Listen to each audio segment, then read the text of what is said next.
Welcome back to the Glacier, guys. I'm here with my co-host, Joey Fernandez. and we will be bringing you the latest sports news this past week. I guess we could start with the Bears. Yet another name is in the mix for a possible quarterback, and now it's Russell Wilson.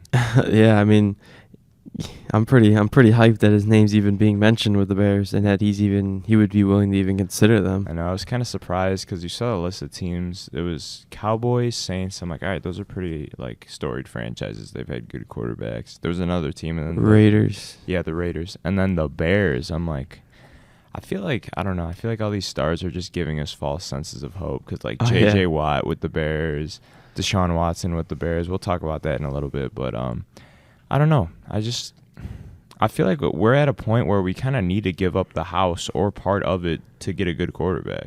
Yeah, I think it's worth it to give up a lot of our future assets and our current key pieces because without a quarterback, we're really not going to do anything but besides be mediocre like always. Right. And unless you have, I don't know, the only example I could really think of is when Peyton Manning, his last year with the Broncos, when they smoked the Panthers in the Super Bowl.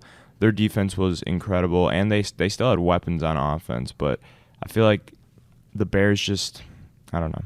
We have a solid defense, but we didn't have something like that because Manning literally rode the coattails of that team. Yeah, I mean, but that happens once every 10 years. Yeah. I mean, most of the time it's an offensive driven league if we're being honest. Defense obviously can carry you a little bit, a few games a year, but when it comes to at the end of the game in the fourth quarter, what's the defense going to do for you? Exactly. That's when you need a quarterback to do to carry the weight of the team. And we saw that in the Super Bowl with how Mahomes struggled. I mean, when you don't have offensive linemen and everything, it was the Buccaneers offense just proved to be too much for the Chiefs defense. And it's not like they have a bad defense either. They just got overpowered. Yeah, I think that if we can find a way to get the cap space, find a way to maneuver around future assets and stuff like that, I think it is worth it to trade basically our future away for a quarterback who will be here for 5+ years. I'd agree. I mean, I'd even be willing to give up someone like an Akeem Hicks. Multiple first-round draft picks. And, I don't know, maybe a smaller piece on the defense or the offense. And I think it would be worth it. I'd be willing to give up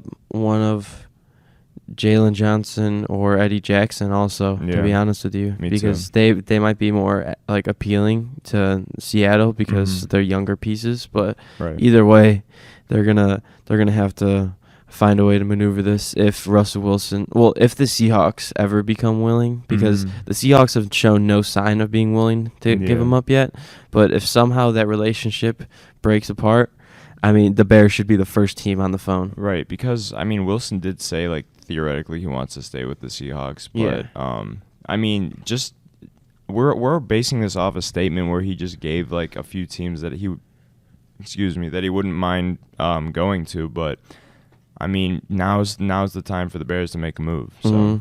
Well, personally, I'm a real optimistic fan, so all I have to hear is the Bears' name and Russell Wilson, and I'm taking it and running with it. Yeah, so exactly. NBCS Sports Chicago also thought the same, changing their name to Russ Talk. Yeah, so. and they changed their profile picture to literally a picture of him. So yeah, they're on board with us too. So I mean, who knows? Maybe this starts the hype train, gets it going. Didn't we saw Cordell Patterson? I think he posted a picture with Russell Wilson too, right? He did. He's back on his recruitment activities like he is every offseason. But I wonder how Mitch feels. I wonder how the current Bears quarterbacks feel about their teammates just coming out and be like, "Hey, come on over here." I mean, Nick Foles Mitch is come on, man. Nick Foles seems like kind of a pushover sort of guy. No offense, sure. But Mitch, I mean, he's a free agent. He's free to do whatever he wants anyway. Yeah. So, I mean, Pete Carroll, if you're seeing this, just do us one favor. Come on. Yeah, come on. You're getting up there too. I mean, how many more years do you have left in the tank, to be honest? But yeah, I mean, the Bears, dude, the stat that we both saw earlier this week, we're the only. I can't even wrap my head around this. We're the only franchise to never have a 4,000-yard passer.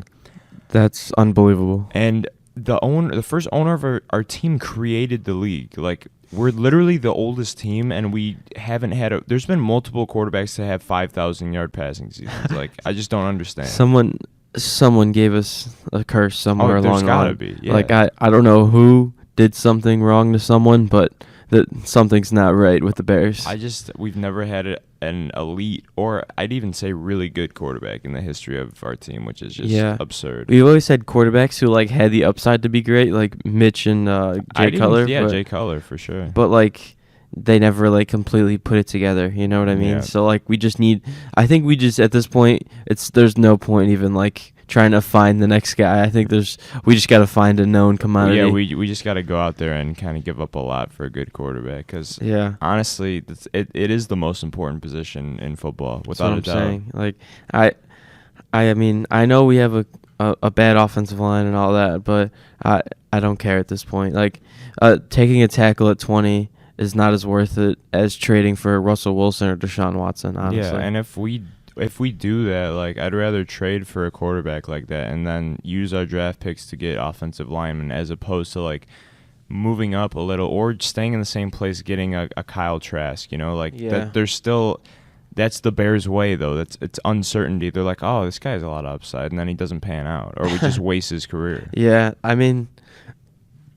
part of me hopes that the Bears can trade away the first-round pick this year, obviously, but hold on to their second this year and then take maybe a tackle or a guard depending on what's available. Mm-hmm. And then hopefully they can ride with the team like that. I mean, but the sad thing that if we do trade for a quarterback, we probably don't keep Allen Robinson just because of the cap hit that would come with the franchise tag. Yeah. Yeah, that's very true. Unless like a big salary is being unloaded, like Robert Quinn gets traded for 7 first-round picks. I would not be opposed to that after last year's performance. I mean, I'm just kidding. I don't even think he would get traded for like a 5th rounder, honestly. Yeah, 1 5th-round pick. It would be like a conditional 6th rounder, honestly. I mean, kind of speaking of that, we released Buster Screen, but what do we save? $2 million? Yeah, I mean, shaves a little bit off the deficit, but in the grand scheme of things, I mean, it's just, I don't know, not too much. And credit to Buster Screen, though. He's a solid player with his tenure at the Bears. He was a little injured last year, but, I mean, he was decent. I think that we can definitely fill that hole in the draft, maybe like the 4th, 5th round, but nothing too crazy. For sure, yeah. I mean, yeah, he served his purpose here, but he was never one of our elite defenders. You know, I liked him, but he definitely made some mistakes on the field as well. Yeah, he was okay. I mean, that's all we expected out of him. That's all we got. Right. Not too bad. I mean, we're kind of in the same situation with Deshaun Watson, but I'm just trying to think if either is even like realistic at this point. With the clip of Louis Riddick and Jeff Darlington, I believe, on ESPN, that kind of gave me hope a little bit. I'm not gonna lie. Oh yeah. Because Deshaun Watson's out. Like whatever Nick Caserio says, Jack Easterby, like I don't care what they say at this point. Like he's out. Like he refuses to come back unless like they come to his door with basket of chocolates and like a bouquet of flowers every morning, maybe. Yeah, I don't see how that relationship gets fixed. Honestly, I don't either. Yeah. Yeah. I don't.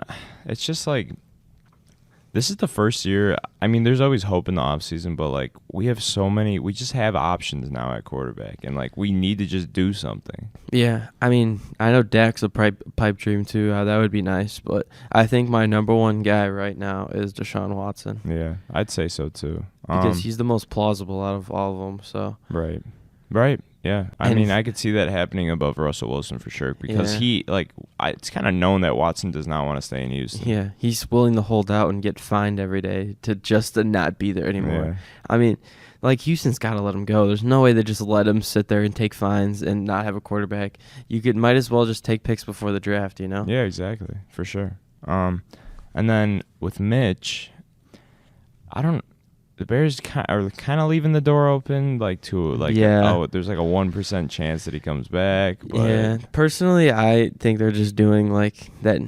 I don't know what to call it. I want to say like due diligence, but like I don't think it's that. I think they're just trying to like make it seem like there's a chance like they're gonna talk to Mitch's camp, but I think both sides just kind of know, like they're just nodding their head at each other like, see ya. Or it could be a thing where they want to like stay mysterious and uncertain for, I guess, the rest of the teams. I don't know. Yeah, but maybe that too. I don't think there's a big calling out there for teams that are dying to sign Mitch as their next quarterback. True. It could be a leverage in like a trade though, like, oh, we're willing to keep our guy, like we don't have to do this trade with you guys, you know what I mean? And then as soon as like we trade him, we're like, all right, like, we're good. But he's a free agent right now, right? Yeah, so he wouldn't be involved in any trades or anything like that, but they're just keeping the door open for maybe re-signing him and like say that we have a trade on the table. We for sign the him, Texans. we trade him immediately after.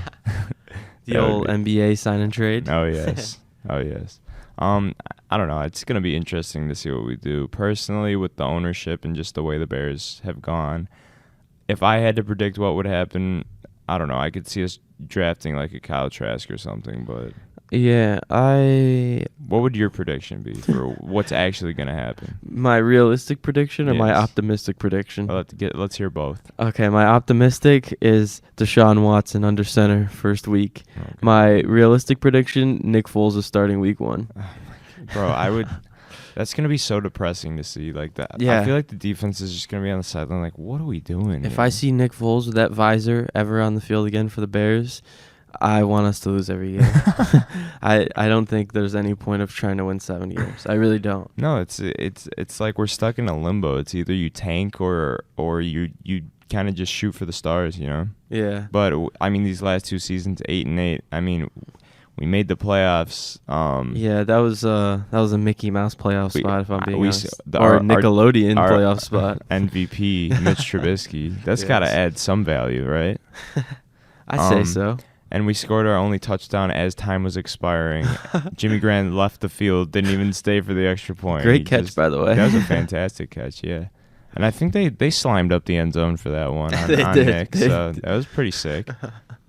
Javon Williams, do you think we're going to see him back? I don't even know what his contract's like. He was a 7th rounder. I mean, I don't know if he's still under contract or not, but I don't see a reason he's only known for 2 things, and it's dropping that pass and punching a player in the face. Yeah. So he'll probably find another team after this. But and looking like Playboy Cardi a little bit.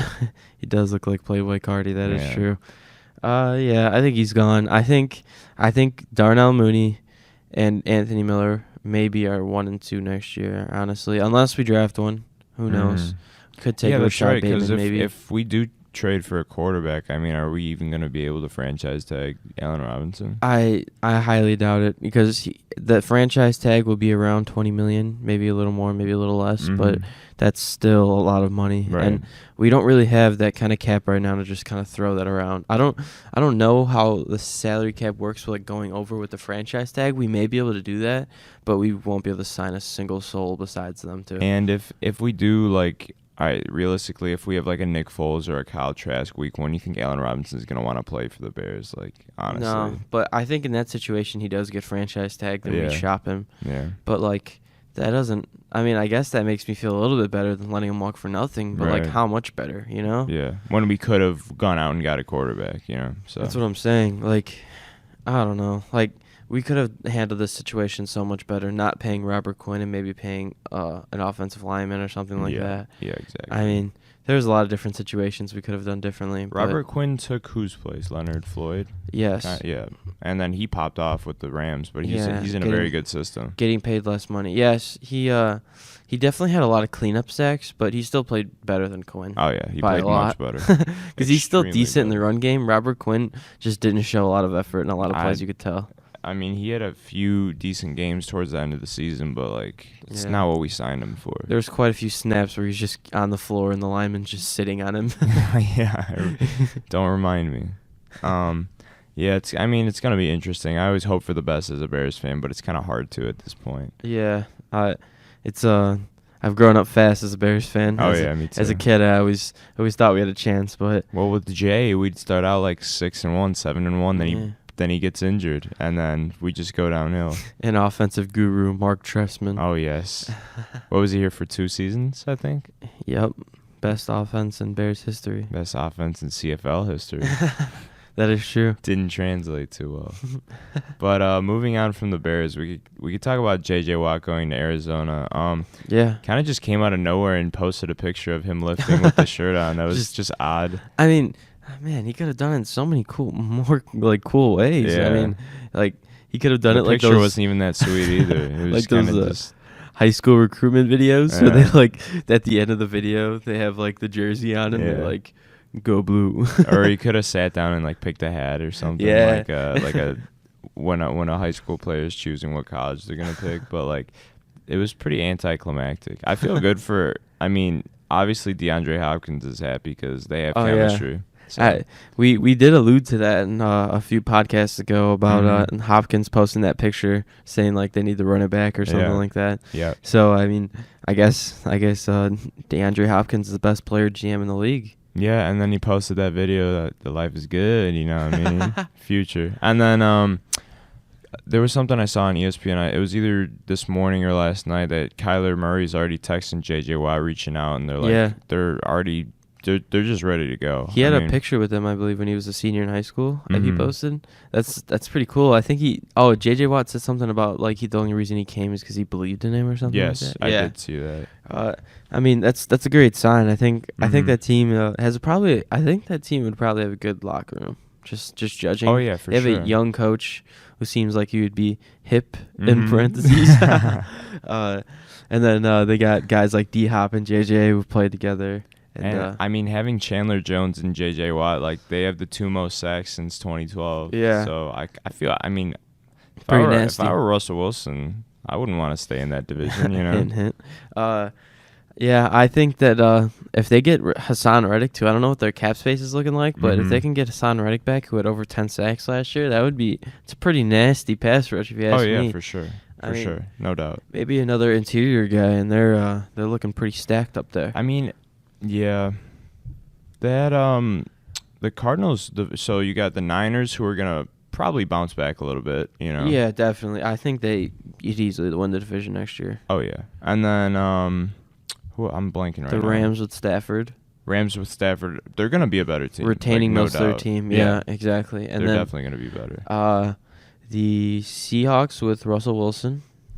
Maybe, if he's not on the Bears. Maybe if he's not on the Bears. I mean, the Seahawks are going to be decent regardless. So, where's the last place team in that division? Honestly, looking at it now, I might say the Niners, but, like, they could just... Is Jimmy G going to be there next year? Yeah, right? Nobody knows. I mean, they committed to him, but, like, they have a decent pick in the draft. Maybe like, Justin Fields falls, and then maybe Trey Lance falls, and then who knows? That would be wild.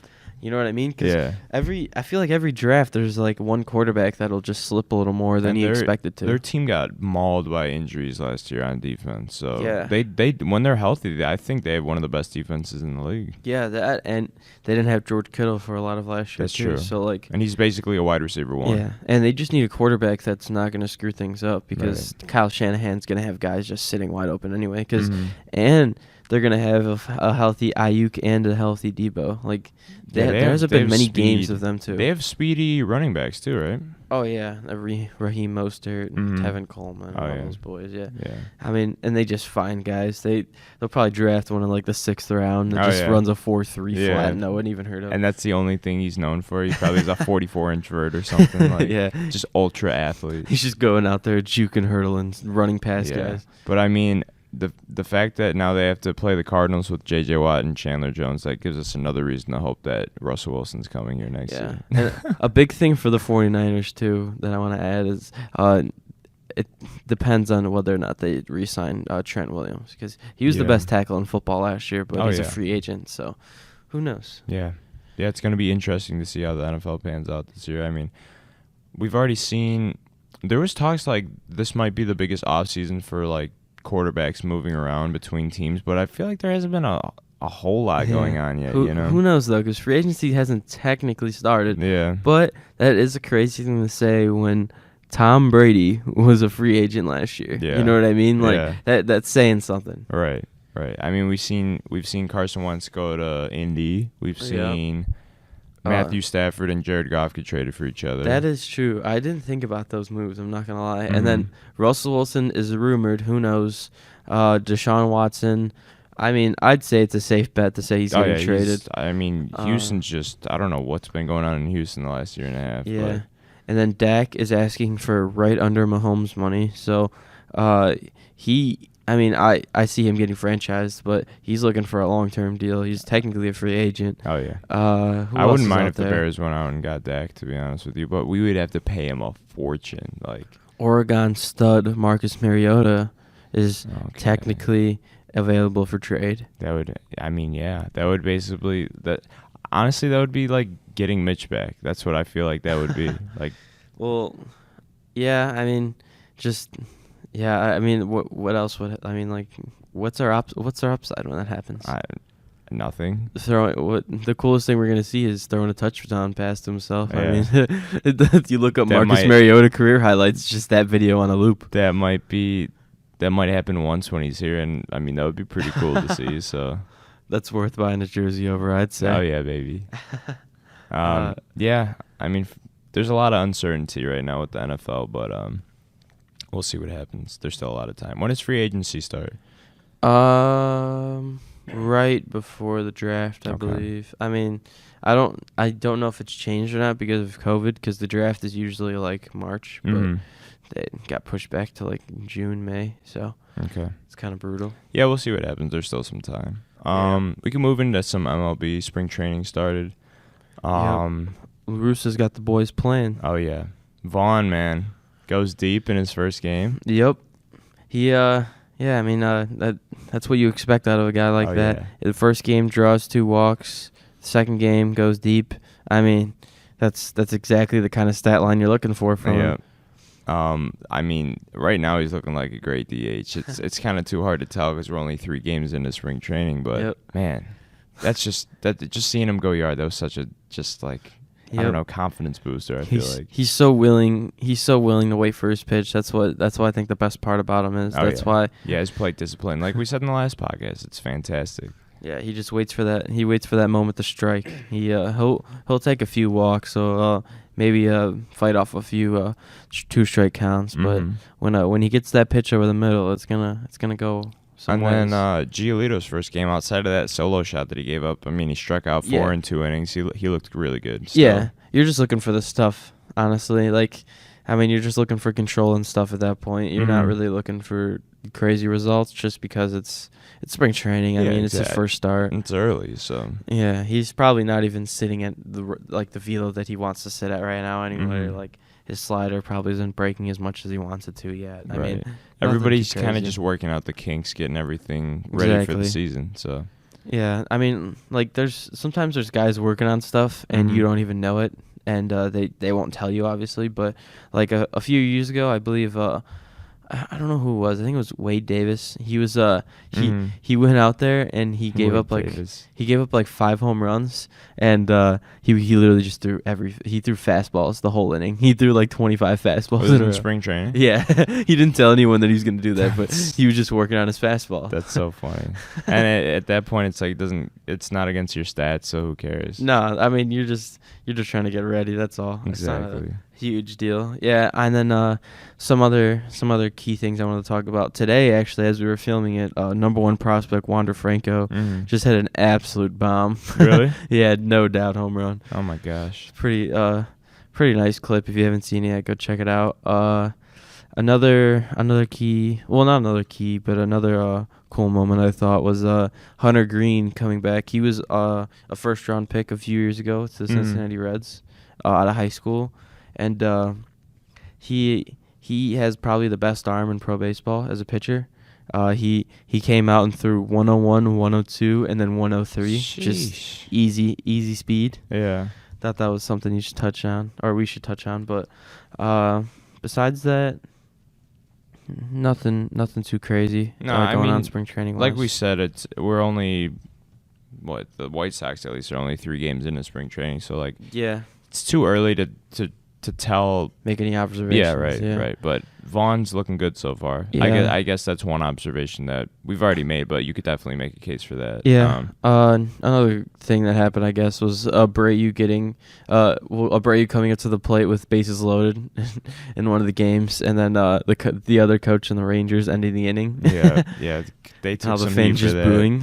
Yeah, La Russa, I guess he cut an inning short too as well, and then he was catching some heat from the fans. He's like, yeah, we don't plan on doing that anymore. Yeah. I get they're trying to protect the pitchers and everything, but that's, you Bush gotta appease the fans. That's why you're playing the game. Bush League, in my opinion. I agree too. Yeah, it's just like, what are we doing here? I mean, it's bad enough that they're playing only 6 innings and the games can end in ties, but you're just gonna cut the inning off. Like, I mean, we saw Tatis just hit a grand slam. Like, that's what you want to see. Exactly. Abreu, the former AL MVP's up to bat. They're like, yeah, we're not gonna give him the chance. Yeah, it's kind of brutal, but it's whatever. I mean, he did hit a double in that game, I'm pretty sure. Yeah, he's already had a 2-hit game, I'm pretty sure. So yeah, picking up right where he left off. Team's looking strong. Mm-hmm. You need to see more in the spring training to see if there's any guys that are gonna make a run for the team. So one guy that I could see doing making some noise is Cade Mcclure, who's actually from Mentor, Ohio. Really? Yeah, he grew up as good friends with Mitch Trubisky, actually. Oh, I don't like that tie. I don't like that connection, to be honest, but he's a good character guy for sure. Yeah. But Cade Mcclure. It's a name to look out for, guys. Just throwing that out there. Gotcha. Okay. Yeah, I mean, 3 games so far, no wins. I'm sweating in my boots a little bit. No, I'm just kidding. Yeah, like we said, it's just working out the kinks in spring training, and as time goes on, I mean, we have another month until the regular season. I think April 1st is the first game. So it'll be interesting to see how the rest of spring training goes. Yeah. And the guys, I mean, La Russa's already just bringing energy to the clubhouse, and it seems like all the guys are on the same page as him, which is very important. He's preached how he wants to keep the intensity up in spring training because it carries on to the regular season. Yeah, I think Pujols came up to Eloy and he's like, "This is the best manager I've ever had," or something along those lines. Yeah, he definitely was. I think he sold one of the players. I don't know if it was Abreu or Eloy. He said have 2 days with Tony and then let me know how he is. Yeah, because he knows. I mean, that was his guy. Yeah, and I mean they won a World Series together, so it's like exactly. I think he'll do really well. Honestly. Yeah, me too. I'm coming around to La Russa for sure. Yeah, we could touch on the Blackhawks a little bit. Yeah. Oh my gosh, man! I'm so happy right now. After that last Subban start where he gave up, I think we lost 5-3. I was a little like, all right, he's our backup, so whatever. Next game we come in Lankinen 7-2. Kane gets his 400th goal. I don't know. We're just on fire right now. I don't know what else to say. Was there anyone better to do it against than the Red Wings? Oh, no. Yeah. I mean, they used to be in our division before all the divisions and conferences kind of got scrambled up. Yeah. And they were like our rival, Yeah. And still our Midwest, Oh, yeah. For sure. Like, that's always good to have some bragging rights. Those 2 teams have played each other more than any 2 teams in the history of hockey. Exactly.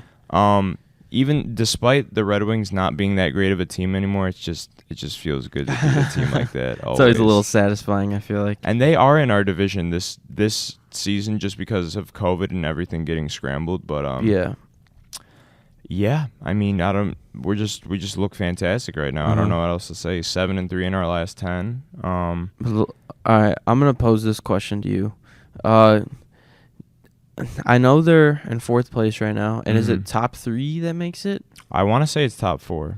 Top 4? Okay. I believe so, yeah. Well, do you think there's any chance that they could make a way up to 2 or 3?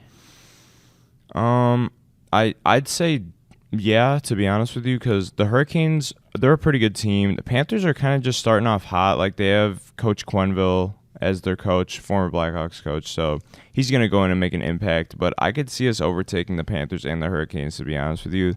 Okay. Lightning, I feel like, are untouchable. I mean, they're fantastic. Their goal differential is already plus 32. Like, that's unheard of at this point in the season. That carries on to my next question. Do you think what do you think best case scenario is with this Lightning series coming out? We're playing them 5 times. My prediction would be we beat them twice. Okay. To be honest with you, we have had the hot hand lately, but I mean they have too. They've won 5 in a row. They're 15-4-1. They're going to be the best team in the league. I'd say at the end of the season they're probably going to have the most points. I don't know. Just the last couple of years they've been fantastic. They have a great goalie. They have a great offense. Best offense in the league by far. It's hard to deny the reigning champs, you know. Maple Leafs are going off too. They have a 26 goal differential, but Lightning lead the league with 32. I mean, they've played 20 games and they're already plus 32 in goals. That's actually hard to believe. That's crazy. Yeah, and the Hawks they're only plus 5 because we've had a few games where we lost by a substantial amount of goals. But we're just winning like scrappy games, close scoring games. Obviously, outside of that last one, but Kane's literally putting up MVP numbers right now. Like he's on pace to have the most points in a season in his entire career, which is crazy. Ridiculous. At age 32, I mean, which isn't insanely old. And he does play like a style of hockey that's not too physical, so he saves his body. Ageless, but like, he could. I mean, I could see him doing this into his early 40s, just by the way that he plays. Yeah, him and Crosby have no end in sight. I think. Oh yeah. Definitely. Like a McDavid type too. He's going to be around forever. McDavid flies. Oh my gosh, dude. He's something like I've never seen before, honestly. Yeah, when we played them, I mean, we beat them in that mini series to get into the playoffs, but like not Crosby, McDavid was just flying past everyone. They would have beat us if they weren't so reliant on the power play, but it's for sure. I'll take the win. Oh yeah. Definitely bragging rights in the looking back at that. But yeah, man. Hawks have a very young team, and some of these players are finally coming around. We still have Doc out. We still have a veteran defensive player, Seabrook's out. Our captain is nowhere to be found. I don't know what's happening with that. I don't think anybody does. It's kind of making me nervous. No but idea. Khrushchev's stepped up pretty well though. Yep. Kubelik's starting to come around a little bit from last year. Yeah, that's a big step. And then DeBrinket's obviously playing a lot better this year. Oh yeah.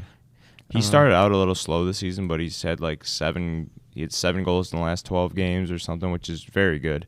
Yeah. Kane just doesn't miss a beat. I feel like every game he has 2 or 3 points. It's just like I mean it's just clockwork at this point. At this point, people say like I guess he doesn't have the character to be a captain, but right now he is the captain of this team. Like he's the go-to guy in every situation. No matter what his character is, you follow suit with a guy like that. I mean, you just see the way he works in practice and the way he goes about his work. Yeah, him and Keith are assistant captain. Keith's 37, leading the team in ice time. I don't even know how that's like LeBron. That's like what LeBron's doing in the NBA right now. He's he's skating everywhere, man. I know.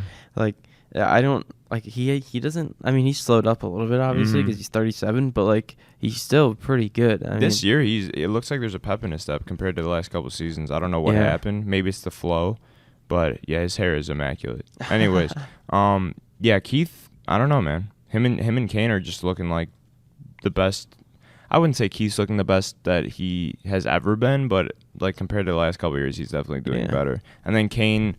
I mean, he's just improving. I don't see him. He said that he wants to finish his career in Buffalo, but I'm pretty confident that he's going to stay here for the rest of his career, especially if Taze comes back. I mean, we still don't know what's going on with that, but hoping for the best, obviously. Yeah, hopefully. That would suck to see him go. Yeah, you know? For sure. For sure. Yeah. So we'll see what happens. Blackhawks hockey's just better with Jonathan Taze. Oh yeah, for sure. He's been our leader. He was the youngest captain in the NHL history until McDavid, I believe. So I think he's the second youngest captain ever, and he was definitely the youngest captain in the history of the Blackhawks. I think he was 19 or 20 years old when he became captain, and he's just like him and Kane are just the face of the Blackhawks. No doubt about that. Yeah. And then Lankinen, I mean, he saved 44 of 46 the other night when we won 7-2. He's just like, he has a few weaknesses like above that right shoulder. Crawford kind of had that blocker side, or I don't know I can't remember if it was blocker or glove side, but he had a weakness. Like, this is Lankinen's first year as a starter. Like, he has time to correct that, and he's just been fantastic so far. Yeah, I mean, definitely a pleasant surprise. I've preached before, I just don't understand how he's the third goalie to get a shot. But yeah, and we've had him in our farm system for like 2 or 3 years. I'm wondering if he kind of just like came out of nowhere and broke onto the scene. Like he wasn't doing that much in the AHL. He just kind of stepped it up once he made the pros. But I mean, D'Elia he was our second goalie, and we just assigned him to Rockford to go back down to the minors. So yeah. And then Subban, he's been all right as a backup. He has really good games. He had a shutout, and then like the other night he gave up 5 goals. So yeah, he's a little inconsistent, but that's kind of what you expect from a backup in like any sport, any position. Exactly. So I mean, if the defense can stay playing how they have been, which is much better than last 2 years, I don't know. I think we'll easily make the playoffs this year just based off the way we're playing. But getting somebody like Doc back towards the end of the season, Seabrook, even Taze, I mean, sky's the limit for this team. Outside of the Lightning, I don't know if we can get past a team like them, but I mean, we're right now we're playing like a top 5 team in the league. So it's been great to see. Yep, for sure. Moving on from the Blackhawks, we could talk about the Bulls a little bit, and the rest of the NBA, of course. But yeah. Bulls show like little glimmers of hope in like 3-4 game stretches, and then we kind of get exposed just for being young and inexperienced, I'd say. Yeah, exactly. I think they're just a young team that's gonna happen. Stuff like that's gonna happen to them. Honestly, they're gonna have games where a few rookies play, or not a few rookies, a few young players play good, and then they'll have other games where guys like Kobe White will go 2 for 15, and like Wendell Carter will have 3 turnovers and like stuff like that. It's just gonna happen. Like, right. That's why if we make the playoffs, I wouldn't expect too much, obviously, but I guess it would be cool to see the Bulls in the playoffs. Is it teams 6 through 10 or 7 through 10 have a play-in? It's like a play-in tournament. Yeah, right now we're sitting 10th, but like we were just the 6th seed like a day or two ago. So it's like all these teams are gonna bounce around. And theoretically, like, say we do make the playoffs, which we should, I don't see us getting past a 76ers, Nets, Bucks, Celtics, Raptors. No chance. I mean, the only reason I would want to make it is just to see Zach LaVine in the playoffs, just to see like how he performs. Yeah, just to give these guys a little taste of the playoffs, a little bit of experience. Yeah, exactly. But a part of me wouldn't be that mad if we fell down to the 13 seed. Yeah, just for a better draft pick. And I mean, it's just nice hearing that like all the Jim Boylan headlines from last year, like between his relationships with players, it's just nice seeing that we have a coach that players actually are trusting. You know? I think we just need like a Cade Cunningham type or a Jalen Suggs type just to luck into onto our team, and then that jump starts our rebuild. You know. Yeah, I don't know. I just don't see us being like a bottom 3-4 team this year. I don't either. In the East. But who knows? Maybe they just That's true. Say Zach LaVine, take a rest for a few games. Yeah, I could see something like that happen definitely, but maybe. I don't know how AK runs his team because it's obviously his first year doing it. So I don't know what kind of executive he is. So right. We'll have to find out. I mean, I wouldn't be mad if they won though. So I'm not gonna root for the tank in this scenario. Yeah, it's kind of a win-win like for fans, I'd say right now. Yeah, I think the worst case is like we fall right out of the play-in, and then like probably the 11th spot, I'd be a little disappointed. In the draft, why? yeah. Like why? Like I don't see the reason for not making the playoffs and then barely getting maybe not even getting in the top 5. So. Right. Yeah. We've dropped 2 in a row, but I mean, a team like the Suns that we just lost to, they're going crazy right now. Yeah, the Suns are second in the West. That's actually insane to think about. Like everybody after every year, they're like, oh, the West, better, so much better than the East, and then you have Phoenix in second place. I mean, it's kind of the Chris Paul effect, I'd say. Yeah, definitely. I think Phoenix is playing extremely well, honestly, and I think it all attributes to Chris Paul. Obviously making the team a lot better, and then guys like Devin Booker and Ayton continuing to get better. Yeah, Ayton is just like, I remember after his first season, people had doubts about him, but he's just continuously gotten better. Yeah, he's a really solid player. I like him.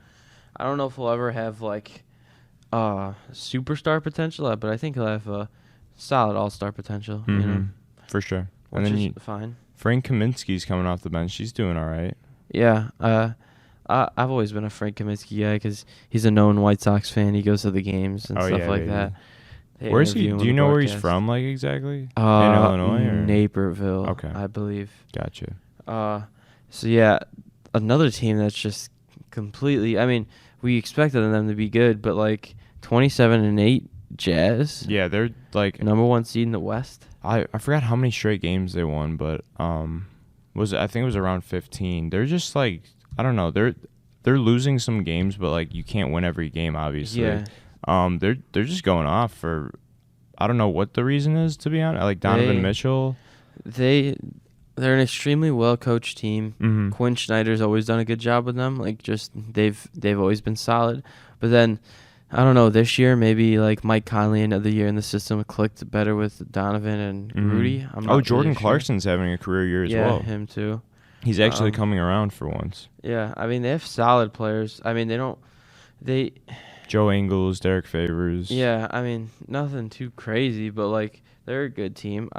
I respect them because they play sound basketball. They don't really have any like too ball crazy guys. Yeah, I mean Donovan Mitchell is cool with catching and shooting, you know. But he is the star of that team, you know. He needs to do a little bit of that for sure. Yeah, definitely.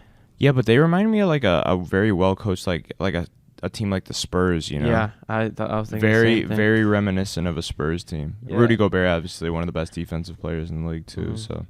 Yeah, it's crazy. The West is pretty solid this year, though I will say, because a team like the Nuggets being the 7th seed is kind of ridiculous, honestly. Yeah. Because a team like the Nuggets, I could honestly see them beating the Suns or the Jazz if they are the 7th or 8th seed. Oh, no doubt. Yeah. Nuggets they made it to the conference finals, right? Yeah, they played the Lakers pretty close last year. I mean, they didn't beat them, obviously, but they came back from a 3-1 deficit against the Clippers last year in the second round. So yeah, they're definitely tried and true. And Jokic is, I mean, almost unguardable. Yeah. It's weird to say that for the way he plays. All the memes of him like, oh, you have a 5-game winning streak. It would be a shame if. And it's like a pudgy picture of him when he was a kid. Like it is kind of funny to see a guy that's not the most athletic, not doesn't have the best footwork or athleticism. He just knows how to get it done. Yeah, he just shoots over guys. I don't understand how, but he does. Yeah. And then you got a team like the Warriors sitting at the 8th seed, who were just like a few years ago, just like the team to beat every single year, like overpowering everyone. But now it's just Steph running the show. I was about to say that it goes to show how important Steph is to the league and honestly to his team. Like he just has a crazy effect on the game itself in general. He's a great player. Yeah, arguably top 5. Yeah, it's crazy. I mean, a lot of people had doubts with Steph, obviously, just because of the, carried by Clay. I mean, yeah, carried by Clay, carried by Katie, I mean. But, I mean, he's obviously showing that he's a former MVP. Right. He's an all-NBA type player. Draymond's taking a step up. I mean, he's made some boneheaded moves, but that's kind of just what comes with Draymond. He's going to get his texts. He's going to get his fines. He's going to do things like that, argue with the refs. Yeah, he just does what he wants. But, like, he's had more of a leadership role. But without Clay and KD, I mean, this is really good for Steph's legacy, I'd say. You know, definitely. He's especially proving that he could lead a team single-handedly. Especially if they can sneak out the 8th seed and potentially upset a Jazz team. Who knows? That would be. I mean, it's realistic. If the Jazz do finish there, I mean, it's gonna be interesting to see when Anthony Davis comes back. Because if he comes back relatively soon, the Lakers would have no trouble moving back into the 1 seed, I'd say. But yeah, it depends how much time left in the season. But I agree. I think the Warriors, it wouldn't be the worst thing to fall out of the playoffs and get another decent pick because they got James Wiseman this year, who's a very good piece, and then they'll have Clay next year again.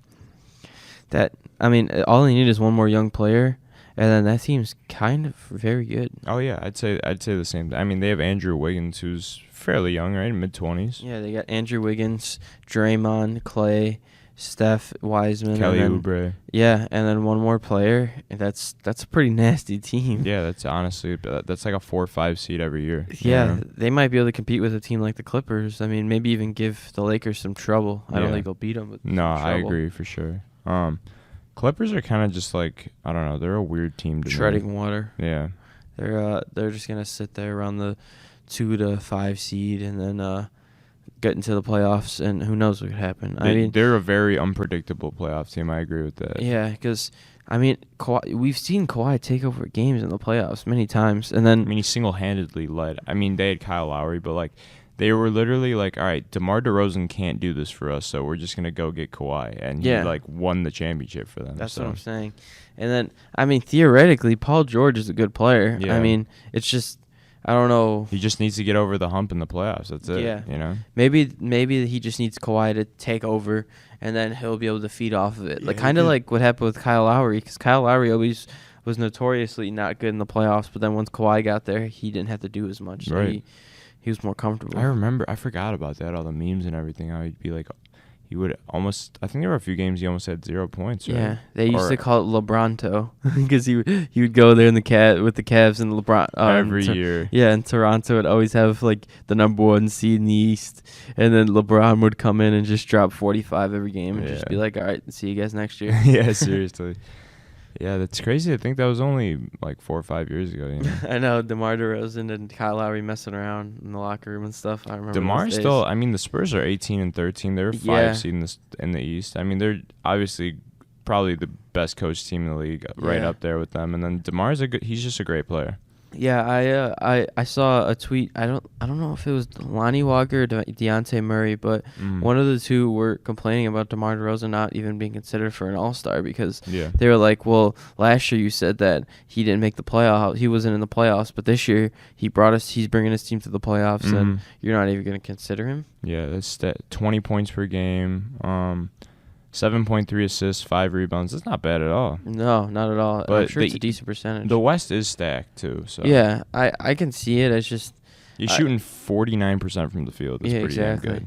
He because a lot of his points are in the paint, but it's still really good. You got to put some respect on his name eventually. Right. He's been a good player for a very long time. Ever since he came out of USC, he's been a great athlete. He's never been able to shoot that great, but he just always found a way to score. Yep. Yeah, he's a very. They have some good players on their team too. Like you said, Murray. Aldridge is aging, but he's still decent. Solid. They got Jakob Poeltl, I'm pretty sure. Yeah. So I don't know. A pop coach team is always going to be.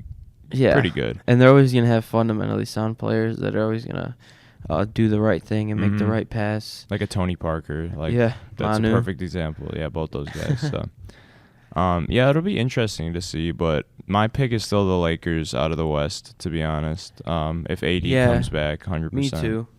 I think there's just no denying the number 1 and 3 best players in the league, honestly. Oh, yeah. For sure. Let's see what else. A finals prediction for me, the East is just weird. I don't know, because the Sixers haven't been able to get it done in the playoffs. Celtics have taken a step back. Bucks haven't been able to get it done either in the playoffs, you know. So, for me from the West, it's definitely the Lakers, but yeah, I think I have mine.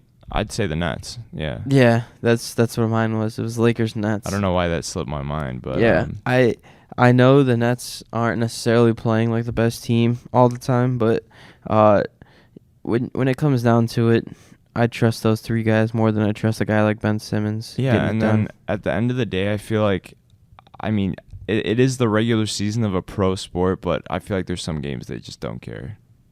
Yeah, they don't care if they lose. They're like, all whatever. They've all they know how good they are. Yeah, so they've all been to a finals before. They all know that the regular season is kind of whatever. Yeah, with the experience that this team has, just even obviously they haven't all played together, but with other teams, they've been there, done that. You know, there's no other team in the East that can really say that besides the Raptors, but they were carried by Kawhi. You know. Yeah, exactly. I don't think Giannis is ever gonna win in the playoffs of that team. I've kind of preached that for a while because. Just because I think he needs another superstar, but they kind of have used all their assets up on Holiday and Middleton. So, who aren't bad players, by the way. No, they're good, for sure. But the spacing of the way Giannis plays is kind of tough, and that's the same thing I've said about Ben Simmons. So it's just hard for me to see a situation where the teams don't focus in on them. It's kind of crazy that the Heat made the finals last year, and then this year they're sitting at they're 1 game out of or 2 games out of the Bulls. Yeah, they're under 500. what happened? I don't know, but I think they could be an annoying team that gets like the 7th, 8th seed and then upsets a team like the Sixers. Oh yeah, no doubt. I mean, we saw that last year, right? They played the Sixers and upset them. I believe so. So, yeah, what seed? Because they didn't lose any players. I want to check really quick. The Heat, they were 4 to 6. They're a 5 seed. Yeah. The Sixers were a 6 seed.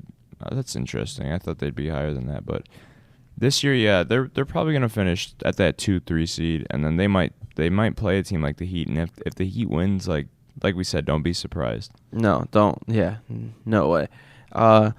I'd be surprised if a team like the Knicks wins a game in the playoffs if they make it. Honestly. Yeah, there's just. I mean, they're a historic franchise, but yeah, I mean that roster has like no experience whatsoever in the playoffs. That's what I'm saying. And then if the Celtics and Raptors played in the playoffs, I could easily see the Raptors winning that game. Honestly. Oh yeah, the series. Yeah. Yeah, for sure. Yeah, but I don't know. The Celtics people like to put the Celtics on a pedestal a little bit, but I really don't. Honestly, I think there's no excuse for the way they've played this year. I think they should be a lot better. They've kind of shown that, I don't know, they can be not that great of a team. No, that's what I'm saying. Like, they got Jaylen Brown and Jason Tatum, both all-stars, but their team isn't performing that great. Like, yeah, that was odd. Like, I don't know. They need some more front court help, I believe. Mm-hmm. Ever since Horford left, they haven't really had much. Kemba Walker, is he a... He's about 20. He's a reserve, right? Or no? Reserve? Possibly. I'm not sure. But either way, if they did have 3 All-Stars, for them to only have an 18-17 record in the East is kind of crazy. It's pretty pitiful, to be honest. Yeah, I mean, we're saying it like they're the 11th seed, but just for their expectations and what they should be as a team, I feel like they should be sitting at 1 or 2. Right. Know? Oh, it looks like Kemba didn't make it. Yeah, as a reserve. His numbers are about what they usually are, around 20 points per game. Mm-hmm. Yeah, 18.6. He's shooting 38.9 from the field. Yeah, that's kind of been his issue a little bit some seasons, but he's still, I don't know, he's still whatever. He's like the third option on the team, so. Which is kind of weird. Yeah, it's because Tatum and Brown took steps up, but I mean that's not a bad thing, I guess. Right. Yeah. Maybe that's making him not as in rhythm as he usually is, because he's not the guy, because he's been the guy his whole career with the Hornets. He was literally their only guy. Yeah. Michael Kidd-Gilchrist shooting sideways, so. Yeah, I don't know where you even learned that shooting form from, but that was definitely interesting. It must have went in at some point in his life. Who's their best player now? LaMelo, honestly, or Terry? Terry Rozier, Miles Bridges, I guess. I don't know. PJ Washington. Yeah. LaMelo Ball is going off, though. Yeah, probably. Or Gordon Hayward. I forgot about him. Oh, yeah. He's been doing good, too. Yeah, they have a solid team. Guys. Yeah, they're... not great. Not a ton of experience, but... Yeah, if LaMelo can be the star that a lot of people think he can be, he can definitely jumpstart that franchise. Mm-hmm. But, I mean, if I was them, I would want to lose some more games. Just so another definitely. Piece. Yeah. Because... Imagine that series versus the Hornets and 76ers. I mean, what would that even be? I don't know, 5 games at best. Best case scenario for the Hornets is winning 1 game in my eyes. I don't know. I can't even Seth see Curry's the Hornets going off a little bit this year too. Oh yeah, he might be the best spot up 3-point shooter in the league this year. Like last year was Duncan Robinson. This year it's probably him. Mm-hmm. I'd agree with that for sure. Yeah, and he's not even a tall guy. He's 6'2", I think. So. Seth, yeah, for sure. I mean, it just runs in the family, though. You know, him and Steph are just 2 of the. I mean, Seth. I guess saying one of the best 3-point shooters of all time is kind of. I don't know. I feel like you can't say that, but I feel like if he would have been a little more consistent at the beginning of his career, you know, who knows? But I think. I mean, if he does it... I think he's one of the best 3-point shooters in the league right now. Oh, yeah. I mean, if he does it for 6 more years, then sure. But I guess he plays the type of game that he could play for a long time. It was just... it just took him a while to come around for some reason. He's around 30 right now, so...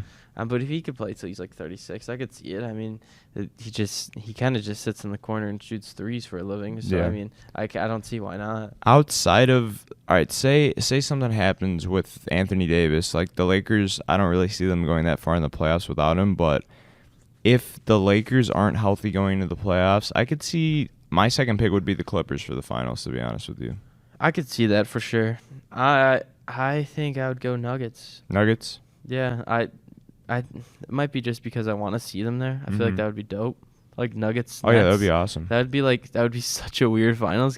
Oh, yeah, just seeing those two teams in the NBA finals, you're like, what is happening? Like, just seeing the two logos without seeing any of the players on either team, it would just be like, whoa, what is happening? Like, imagine seeing that in, like, 2014. Just like... You're like, you're joking, right? Did Paul Pierce play that long? Yeah, right. KG, Paul Pierce. Javon Williams. Oh, all right, let's just... no more of that. On to some college basketball. Yeah, college basketball. How did your Michigan team fare last night, Joe? Yeah, I'm gonna go on a little bit of a Michigan tangent here. Okay. I think I know Illinois didn't have Io, however you say his name. I think Michigan was due for one of these games. They were 18-1, I believe, something like that. They've been playing great all season. Juwan Howard's coached all the boys up pretty good. I think they'll recover. I think they needed some sort of adversity before the Big Ten tournament. Right. Honestly, because they really haven't been challenged much. Like, I can't think of many games where they've been like, oh, Michigan, you know, like. I think Illinois is a great team. Like, I don't think it was a tough. Like, they didn't lose to like Drake. I mean, I know Drake's good this year, but you know what I mean. Mm-hmm. Michigan, they lost by 18 to Minnesota. That was their third loss of the season. I'm trying to see who else they lost to. Minnesota they lost to, and then... Yeah, I don't know. I think they needed some sort of adversity. They've been kind of dominant most of the year. Mm-hmm. They were the number 2 team, so I think it's all right. Illinois can have their win. I mean, they're definitely a good team. It's definitely gonna be a good game in the Big Ten championship, but it's just a tough conference. Big Ten's the best in I mean, basketball. Michigan beat Ohio State. Michigan beat Wisconsin. Michigan beat Iowa. Yeah. So, like you said, they were due for one of these games. They're tried and true. It's saying they have 3 losses, but it's only showing 2. I think they only have 2. Yeah, I'm pretty sure it was only 2. That's why I was confused. But the 2 games they lost, though, were by substantial amounts. I mean, I guess you could just say those are off nights. Every team has those. You know? Yeah, exactly. Especially being college kids and not professional players. I mean, it happens. I mean, Hunter Dickinson kind of didn't play very well last night. Mm-hmm. Kofi Coburn kind of got the best of him, but it's all right. I mean, I don't know. They had guys like Curbelo kind of play out of their element a little bit. I think. Right. He's kind of inconsistent, especially as a freshman. So they just kind of caught a little bit of a spark there. I think it was kind of I don't want to say a fluke game. They played well, but it's just odd seeing like 4 Big Ten teams in the top 10. Like, when's the last time? Has that ever happened? Honestly, I don't think so. I don't know. Well, it hasn't happened in a long time, I would say. I mean, teams like Michigan usually are pretty good. Michigan State. Yeah. Teams like Illinois, though. Iowa. Illinois, a little bit of a sleep. Ohio State, like top 10. I feel like that's a little unheard of. Yeah, too. I know. They haven't had many big recruits at all. I mean, D'Angelo Russell and Greg Oden. Yeah. That's all I can really think of, honestly. I'm probably forgetting someone, but that's. I mean, U of I wasn't as good since Darren Williams, right? When they made the final and they lost to Duke, I believe. Yep. Speaking of Duke, I mean, they're 10-11. They're in the first 4 out. What's going on there? It's pretty crazy, honestly. This year has been, it's been crazy. Coach K is ready to chalk the season. Honestly, he was early in the season. I remember I know. that. He was making excuses for his team. I mean, come on, man. You gotta rep Chicago better than that, Coach K. Oh yeah, for sure. You can't cop out like that. Completely copping out. Yeah, it's crazy. I mean, they were.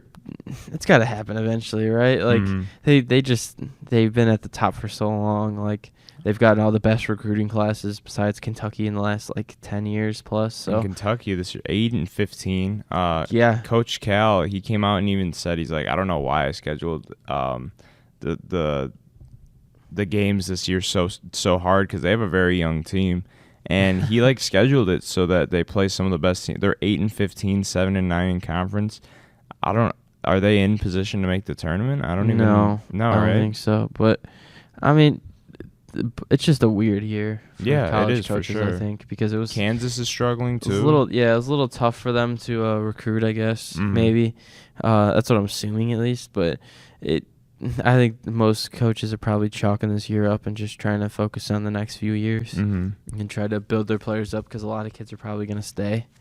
Right. Just unless they have like first round potential, but there's only not that many guys like that. But yeah, it looks like Duke hasn't missed the tournament since maybe the 80s.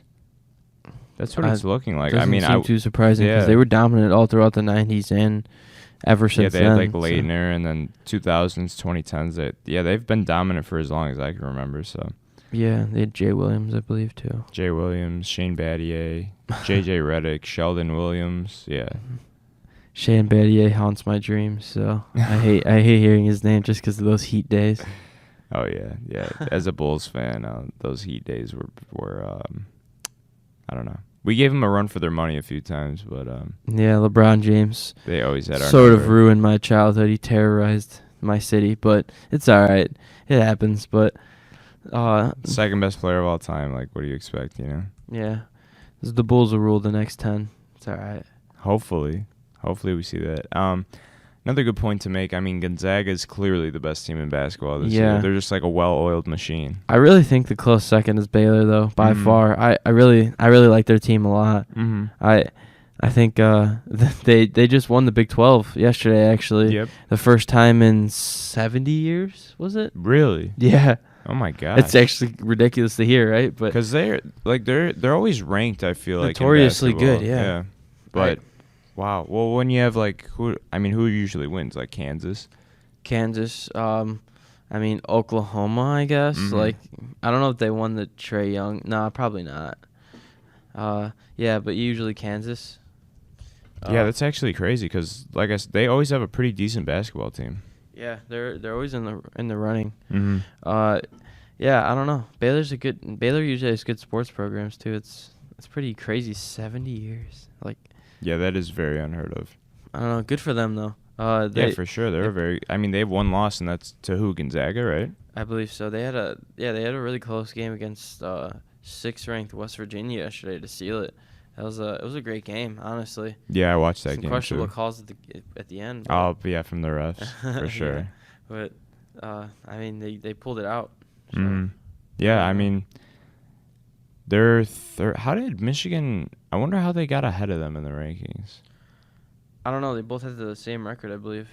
So maybe it's probably from beating a couple really. Top 10s, yeah, exactly. I was about to say the same thing. But I think Michigan will be all right. I think Baylor definitely be all right, obviously, because that was their first overtime game of the season yesterday, so they kind of needed something like that to be able to know how it feels, because there's probably, I'm assuming there's young players on the team that definitely needed that sort of experience, especially in college basketball when crunch time of the season's coming up. I'm trying to see. I want to make sure that Baylor's only loss was. I don't know who. I'm pretty sure it probably was Gonzaga, but I know they only have one loss for sure. Oh man, Kansas they lost to. That's what it was. Okay. And they're ranked 13th in the country. I mean, they're a good team. That's not a bad loss at all. Yeah, and that was their second to last game that they played. Okay. So, yeah, I mean, I don't know why I thought it was Gonzaga, but it's just who do you think's a good bet to make it to the championship game? I'd say Gonzaga. Honestly. Just one team, okay. Yeah, Gonzaga for sure. I mean, we always see a team like when Kentucky was undefeated, they lost. I wonder if there's any bad blood between Frank Kaminsky and Devin Booker because they faced off in the in the Final Four. I didn't even think about that. And Wisconsin ruined their perfect season. They were 2 games away from having perfect season. That Kentucky team was absolutely nasty. Yeah, it's insane. They had Devin Booker, Justice Winslow, Willie Cauley-Stein. Was it Trey Lyles, or was he on Duke? Trey Lyles. Was that Tyler Ulis was on that team or no? I believe, yeah. They had 5 first-round picks, which was just insane. But a team like Gonzaga, I don't know. I just feel like this is their year, Yeah. My biased pick would be Michigan, honestly. But Juwan Howard at coach, I feel like that's very underappreciated. Yeah, he's definitely done a great job, and he's going to be. I mean, he hasn't been coached long enough for it to completely show yet, but I think he's going to be a great recruiter. Mm-hmm.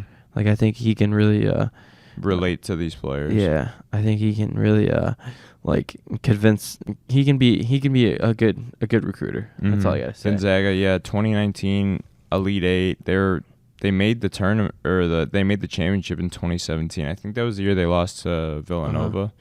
But they're getting right there, and I feel like this is their year. I don't know if they're gonna. How many more regular season games do they even have? Mm-hmm. I honestly may pick Illinois to win it all, or to make the final. I don't know if I can say final, but I think they can make the Elite Eight and see what happens. I just don't know how much experience they have off the bench. That's what scares me. Right. Because a lot of these teams like Gonzaga have like juniors and seniors coming off the bench who have played in these big games. Oh yeah, they have a ton of experience. Exactly. But Illinois, what experience are these older guys gonna have? That's a very good point to make. And they have some freshmen like Curbelo off the bench. Like all it takes is for a few stupid turnovers in a big game, and then it's over with. You know. Yeah, Loyola's been making a little run lately too. Oh they're 21-4, 20th in the country, and they still have 2 players from that Final Four team. So honestly, I could see them kind of going on another run. Yeah, surprising some people. They have some great coaching. Mm-hmm. Oh yeah, for sure. Yeah. And what's her name? The Sister Jean. Yeah, Sister Jean. Yeah. That would be crazy if they go on another run though, because that was like they were beating Michigan for a half in the Final Four. Like that was insane. And Northwestern is probably on the other side of the spectrum from these teams. Oh yeah, for sure.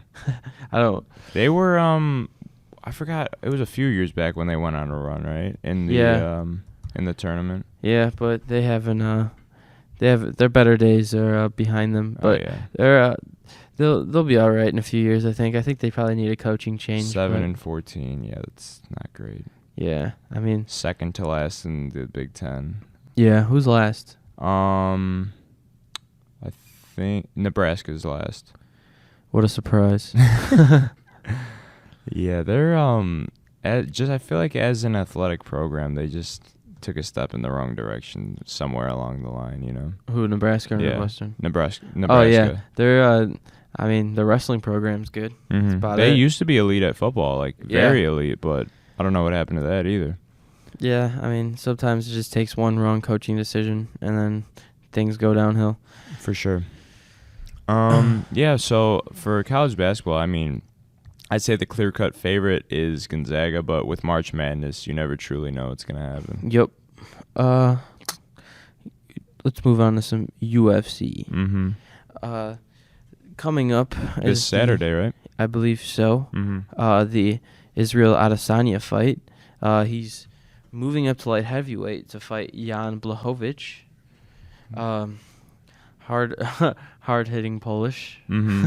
I think honestly, Adesanya is probably in a different class. Yeah. But some I don't even know what to call it kind of news.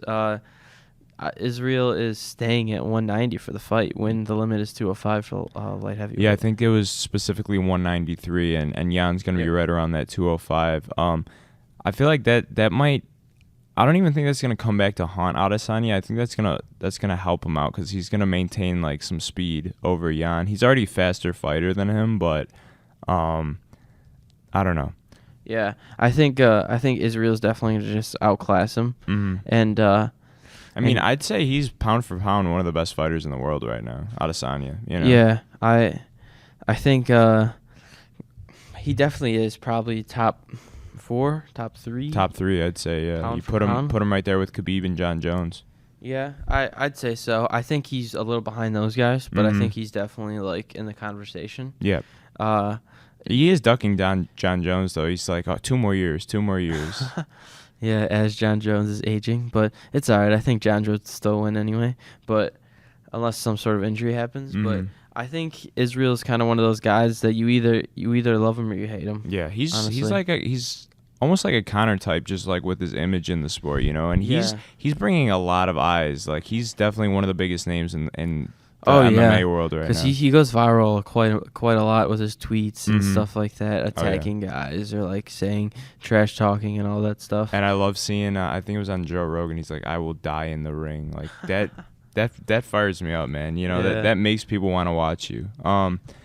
Blachowicz is he's a hard hitter, but I feel like that's all he has on Adesanya. Adesanya's got everything else. Like I said, staying a little lighter, that's gonna help him keep a lot of his speed. DC was saying that like if he gets, I think it was DC, he's like, if he gets hit by Jan, you better watch out. But I don't know, Adesanya's kind of proven he has a very unique style of fighting. He's not gonna go after somebody right away if he doesn't have to. You know, he's kind of just gonna control the pace of the fight. Definitely. And then we also have some very good fights also, like in the co-main event. Amanda Nunes is she's fighting Megan Anderson, and Amanda Nunes is not one to play with, I would say. No. Megan Anderson is definitely in for a tough one. I mean, there's a chance for an upset. I'm never going to say like always, she's winning guaranteed, but Amanda's on a different level right now. Like, yeah, she might be the most dominant girl fighter I've ever seen, honestly. Yeah, in the history of MMA and UFC for sure. Yeah. Exactly. It's going to be tough for her to lose, honestly. She beat Ronda, right? And that was Ronda's last fight, I believe, right? It was against Amanda Nunes. I'm not sure, but she fought. Check that really she quick. fought Chris Cyborg, who's also one of the most dominant fighters of all time, and it kind of just dominated her. Yeah, and that was after Cyborg dominated the sport for a while too. So it's like, what do you like? Like, I don't know. Yeah, that was Ronda Rousey's last fight. She won in 48 seconds. Yeah. Beat Holly Holm, who beat Ronda Rousey. Chris Cyborg. I mean, she had 4 losses early in her career, but ever since then, I mean, she kind of figured something out. And it's kind of scary, honestly. I don't know many people that would want to step in the ring with her, honestly, at this point. Her last 2 fights have been decision, but like she still has that knockout capability. There's no doubt about that. Yeah, and with female fighters, not many of them really have much like pure knockout ability. You know what I mean? Like first round knockout ability, like fresh energy. You know. But Nunes, like you said, one of the best, if not the best, female UFC fighter of all time. Yeah, this is definitely a great card because of there's 3 title fights in it. I mean, there's not many UFC fights where you can say there's 3 title fights. I'm really looking forward to Adesanya though. That's gonna be great. Exactly, and then there's a stud fighter like Peter Yan, who is probably the closest title fight with Aljamain Sterling. I don't think I said that right, but I can't say it. It's a bantamweight fight. I do like Peter Yan to win the fight, but you never know. All it takes is one tough round. This is Adesanya's first fight at light heavyweight, correct? I believe so. He's going for Jan's belt. Yeah, he's going for double belts, right? Yep. Okay. Second guy ever. Connor definitely started that wave. Yeah. I mean, who knows though? Yeah, maybe Jan defends it. I mean, that would be definitely a headline. I mean, I'm not gonna count Jan out. I mean, he's only a slight underdog in terms of betting odds. So obviously Vegas thinks that he's no slouch. So, I mean, who knows?